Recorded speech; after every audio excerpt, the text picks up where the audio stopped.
अक्सर patient OPD में आते हैं और कहते हैं डॉक्टर हम लोग टूर के लिए गए थे, ट्रिप के लिए गए थे, जहाँ पे मेरा अनप्रोटेक्टेड इंटरकोर्स हो गया है और मुझे अभी वरी है कि मैं प्रेगनेंसी है या नहीं, और ये प्रेगनेंसी हमको नहीं चाहिए।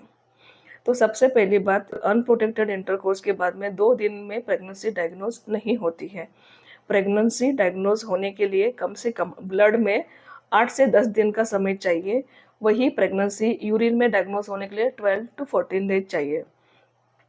ब्लड में जो टेस्ट किया जाता है उसको बीटा एचसीजी टेस्ट कहते हैं, जिसमें 8 से 10 दिन के बाद, इंटरकोर्स के 8 से 10 दिन के बाद में हम लोग डायग्नोज कर सकते हैं कि प्रेगनेंसी है या नहीं है।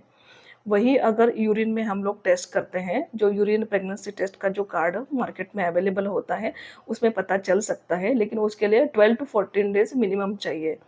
इसमें अगर प्रेगनेंसी टेस्ट पॉजिटिव है तो 2 लाइन दिखेगी, अगर नेगेटिव है तो 1 लाइन दिखेगी, जिससे हमको पता चलेगा कि प्रेगनेंसी है या नहीं है।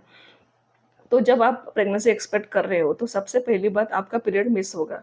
अगर आपकी रेगुलर साइकिल्स है तो जो टाइम पे आपको पीरियड आना चाहिए वो टाइम पे आपका पीरियड मिस हो जाएगा।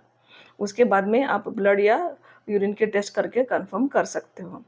अगर प्रेगनेंसी है तो साथ में ही आपको नोजिया, उल्टी जैसा, जी मचलाना, ये सब सिम्टम्स आ सकते हैं। कभी कभी ब्रेस्ट टेंडरनेस भी हो सकता है। तो इसके बाद में आपको सोनोग्राफी कराना चाहिए। Sonography is the most confirmatory test for pregnancy. Sonography में हमको प्रेगनेंसी यूट्रस के अंदर है कि बाहर है, पहले बात तो प्रेगनेंसी है या नहीं पता चलता है। अगर है तो भी यूट्रस के अंदर है या ट्यूब में है वो पता चलता है, फिर सिंगल है कि ट्विंस है वो पता चलता है। तो sonography is the most important. आपका पीरियड मिस होने के बाद में आपको इमीडिएटली सोनोग्राफी करना चाहिए, आपको डॉक्टर को कंसल्ट करना चाहिए। तो sonography is the most confirmatory test.